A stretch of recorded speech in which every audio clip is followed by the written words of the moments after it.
Olá pessoal, aqui quem fala é Pedro Ícaro e esse é mais um episódio do Futevlog Cast. O nosso podcast sempre irá trazer pautas sobre o mundo do futebol de forma humorada e também com seriedade. O tema dessa semana é a briga dentro do G6 do Brasileiro e os confrontos dos cariocas, iniciando o Cris Martins. Um time apático, sem reação, demonstrando os mesmos erros dos últimos jogos. O que aconteceu no Morumbi nesta quarta-feira foi algo para esquecer, ou melhor, para sempre ser lembrado por todos os São Paulinos. O São Paulo lembra um personagem de desenho animado, o Coiote do Papaléguas. Usa sempre do mesmo artifício e estratégia, todo mundo sabe que vai dar errado, mesmo assim insiste neste erro e acaba sempre se dando mal. A teimosia do treinador e a falta de raça do time define bem a queda de rendimento e a perda da liderança do Campeonato Brasileiro. Já do outro lado, o Inter veio como uma locomotiva desenfreada, passando por cima sem dó nem piedade. Marcação alta, vibração, dividindo todas as bolas.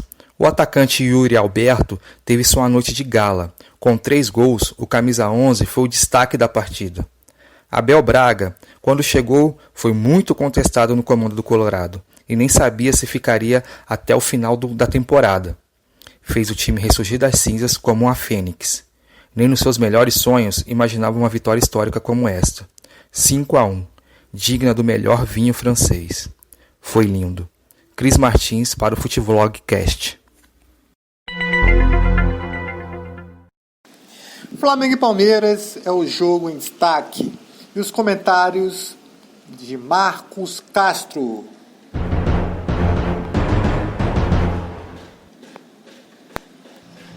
Com a vitória de 2-0 em cima do Palmeiras, o Flamengo se colocou novamente como um forte candidato a ser campeão brasileiro.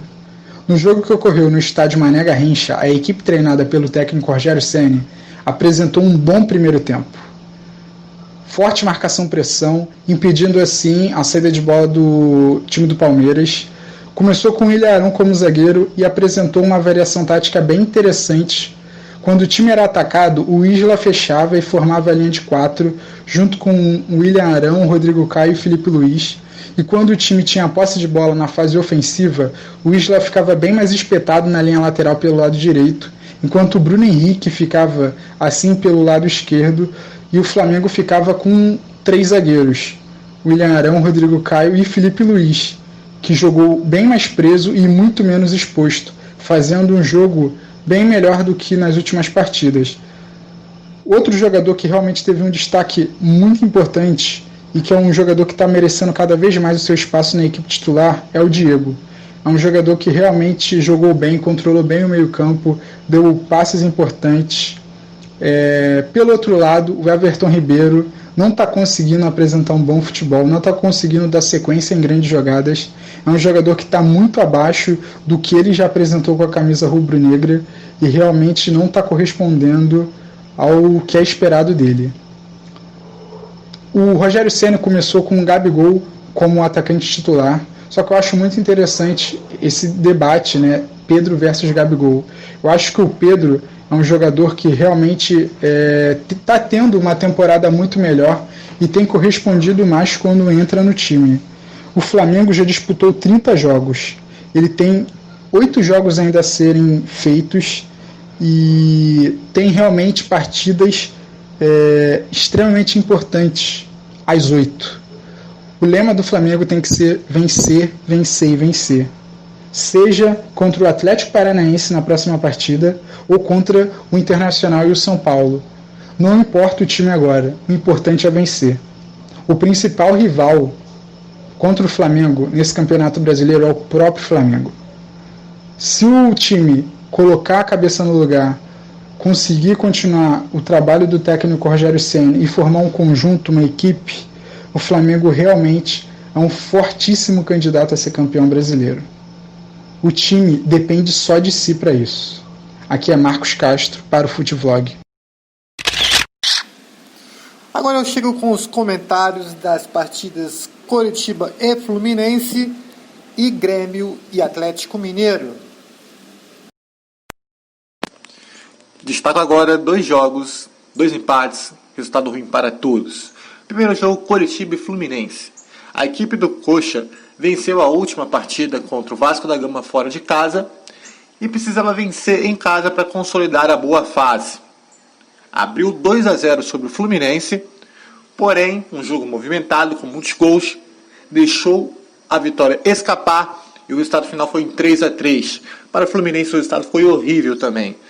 O Fluminense venceu sábado no Sport e está brigando pelo G8. Vencer é fundamental, mesmo que seja fora de casa, mas tem que vencer. O resultado 3-3 não foi bom para Coxa nem para Flu. O outro jogo que eu quero destacar é Atlético Mineiro e Grêmio, no caso Grêmio e Atlético Mineiro. As duas equipes estão na briga pelo título, correndo por fora. A briga é mais pelo G4, a zona da Libertadores. O jogo foi movimentado também. O Atlético Mineiro muito bem no primeiro tempo, conseguiu abrir o placar, mas o Grêmio jogando em casa foi heróico e conseguiu o empate já no finalzinho da partida. 1-1 não foi bom para ninguém. Tanto Renato Gaúcho e Sampaoli não estão satisfeitos com o resultado.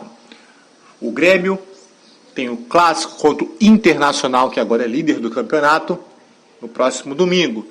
Já o Atlético Mineiro pega o desesperado Vasco, que precisa vencer em casa. Resultado ruim para ambos.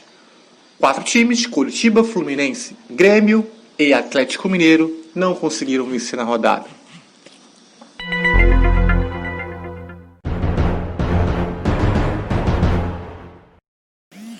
O jogo da vez é Botafogo versus Atlético Goianiense.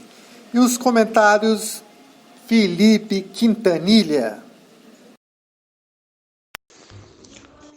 Em mais uma exibição horrorosa, a equipe do Botafogo perdeu dentro de casa para o Atlético Goianiense e se afundou ainda mais na zona de rebaixamento do Campeonato Brasileiro. O Alvinegro começou a partida até bem. No segundo tempo, chegou a fazer 1-0 com o Matheus Babi, mas em questão de minutos, tomou uma virada incrível do Atlético Goianiense e foi humilhado mais uma vez dentro de casa. O torcedor botafoguense já não tem mais esperança de rebaixamento. A verdade é que o Botafogo não está rebaixado ainda matematicamente, porém, com as atuações que vem tendo, há no mínimo uns 7 jogos, já era muito difícil imaginar uma saída do Botafogo da zona de rebaixamento. Agora, então, que está a 9 pontos do primeiro time fora da zona de rebaixamento, é praticamente impossível a permanência do Alvinegro na Série A do Campeonato Brasileiro. É preciso uma mudança radical no Botafogo, um verdadeiro milagre para que a equipe de Eduardo Barroca não caia. Claramente nas partidas, nós vemos os jogadores sem a mínima vontade e totalmente conformados com o resultado. É triste ver a situação de um grande clube carioca, um grande clube brasileiro. Porém, isso tudo é resultado de má administrações que não cuidaram do Botafogo. Felipe Quintanilha para o Futevlog.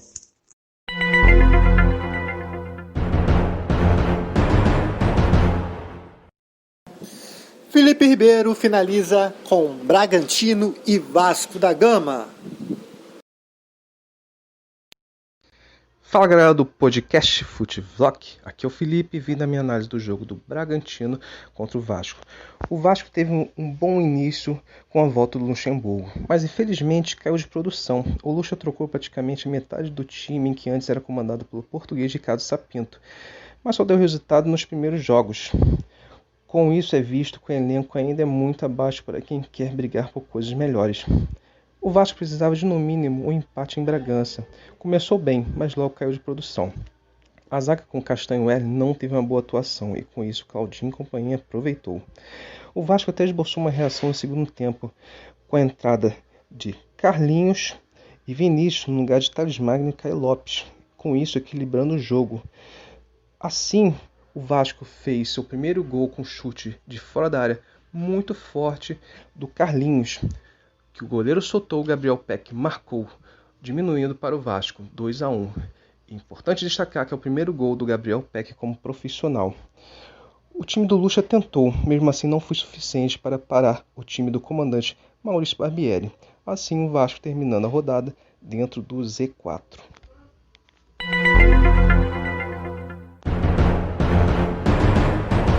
Chegamos ao final do episódio de hoje. Esse é o Futeblogcast, o podcast do canal Futevlog. Siga nossa página no Instagram, @canal Futevlog, e o nosso canal no YouTube, Futevlog. Um grande abraço, meus amigos, e até a próxima.